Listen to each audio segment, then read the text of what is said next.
اب مولا نشانی بتاتے ہیں، فرمایا اے مومن اگر اپنے ایمان کو بڑھتا ہوا دیکھنا چاہتا ہے تو ایک صفت اپنے وجود میں دیکھا کر۔ مولا وہ کون سی صفت ہے؟ فرمایا اگر یہ صفت تمہارے وجود میں نہیں ہے تو یہ بات یاد رکھنا ابھی تک تمہارے وجود میں ایمان نہیں آیا۔ قرآن کی جتنی بھی آیتیں اٹھائیں گے وہاں پہ دو لفظ آپ کو ضرور ملیں گے کہ یا ایھا الذین آمنو، اے صاحبان ایمان، وعملوا الصالحات، ایمان اگر لایا ہے تو ایمان کی شرط یہ ہے اس کے ساتھ عمل بھی ہونا چاہیے، اور اگر عمل کیا ہے تو آگے خدا بشارت دیتا ہے میں تجھے جنت بھی دیتا ہوں۔ یعنی وہ ایمان جس کے ساتھ عمل نہ ہو۔ قرآن کی جتنی بھی آیتیں اٹھائیں گے جہاں جہاں لفظ ایمان ہے وہاں وہاں لفظ عمل ہے۔ اب مولا بتاتے ہیں، امام فرماتے ہیں علی کی ولایت، اہل بیت کی محبت، امامت اہل بیت کو ماننا یہ ایمان ہے، لیکن اگر عمل نہیں ہے تو یہ ایمان کسی کام کا نہیں ہے۔ یعنی خالی ایمان تو ہے پر عمل نہیں ہے۔ بالکل اسی طرح سے اگر نظریہ ہے اور عمل نہیں ہے یہ ایمان کسی کام کا نہیں ہے۔ یعنی اگر انسان کو بھوک لگی ہے تو کھانے کا ہونا بھی ضروری ہے، اور صرف کھانے کو دیکھ کر پیٹ نہیں بھرا جاتا، اس کھانے کو چبایا جاتا ہے، اس کے لیے کمایا جاتا ہے، اس کے لیے پیسے خرچ کیے جاتے ہیں، اس کے لیے محنت کی جاتی ہے۔ بالکل اسی طرح اگر تو ایمان کا طالب ہے تو ایمان کو حاصل کرنے کے لیے اپنے وجود میں عمل بھی پیدا کرنا ہوگا۔ یہ عمل کہاں پہ پیدا کرنا ہے؟ یہ عمل تمہیں اپنے روح کے وجود میں ڈالنا ہے۔ یعنی عمل کہاں پہ نظر آتا ہے؟ تمہاری روح میں نظر آتا ہے۔ اب مولا سے پوچھتے مولا وہ کون سا عمل ہے جس کو جاننے کے بعد مجھے پتا چلے کہ میں آپ کا شیعہ ہوں، میں آپ کا چاہنے والا ہوں، میں آپ کی ولایت کے دائرے میں رہنے والا ہوں؟ تو امام ایک بہت سمپل سی صفت بتاتے ہیں، بہت آسان سی صفت بتاتے ہیں، پر میں اگر یہ صفت تیرے وجود میں ہے تو مومن سمجھ جانا کہ تمہارے وجود میں ایمان ہے۔ مولا وہ کون سی صفت ہے؟ پر میں علی والے کی صفت یہ ہے، اگر یہ علی والا ہے تو یہ موت سے بہت زیادہ محبت کرتا ہے۔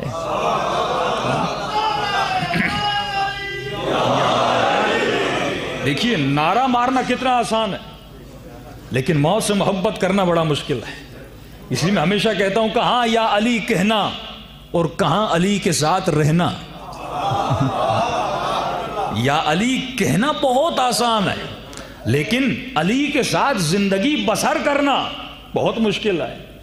کتنے لوگوں نے یا حسین کہہ کر حسین کو خط لکھے، لیکن کتنے لوگ کربلا میں حسین کے ساتھ رہنے گئے؟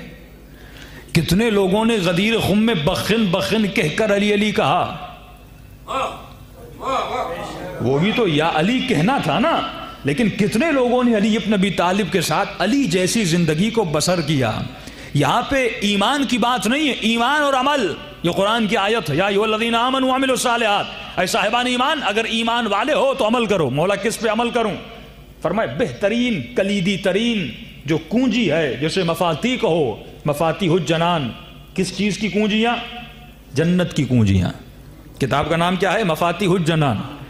جنت کی کنجی یہ ہے کہ تمہارے دل میں کس کی محبت ہونی چاہیے؟ موت کی محبت ہونی چاہیے۔ اور وہی مولا علی فرماتے کہ من یمت یرنی، جو دنیا سے جاتا ہے وہ کس کی زیارت کرتا ہے؟ علی کی زیارت کرتا ہے۔ یہاں مومن بیمار ہوا، ہاسپٹل میں ایڈمٹ ہوا کہ مولانا دعا کیجئے اللہ شفا دے، دعا کیجئے میں ٹھیک ہو جاؤں۔ بھائی ٹھیک ہے دعا کریں گے، اللہ کو شفا دینی ہوگی، تمہیں شفا مل جائے گی، لیکن اتنے گھبرائے ہوئے کیوں ہو کہ مولانا کہیں موت نہ آ جائے؟ اس کا مطلب یہ ہے کہ علی کی زیارت کرنا نہیں چاہتا۔ جو پوری زندگی علی علی کرتا رہے اور موت کا نہ، موت مطلب کیا ہے؟ موت از اکول ٹو علی کی زیارت۔ موت یعنی کس کی زیارت ہے؟ مولا کائنات کی زیارت ہے، اور یہ موت سے ڈر رہا ہے۔ اس کا مطلب یہ علی کو دیکھنا نہیں چاہتا، یہ علی کی زیارت کا مشتاق نہیں ہے۔ ہاں زندگی طولانی کی دعا کیا کرو کہ خدا لمبی عمر دے، تاکہ اس عمر میں اپنے ٹائم کو مینج کرو اور مینج کر کے عمل صالح کو بڑھاؤ، تاکہ جب علی کی زیارت ہو جائے تو علی کے چہرے پر بھی مسکراہٹ ہو اور تیرے چہرے پر بھی مسکراہٹ ہو۔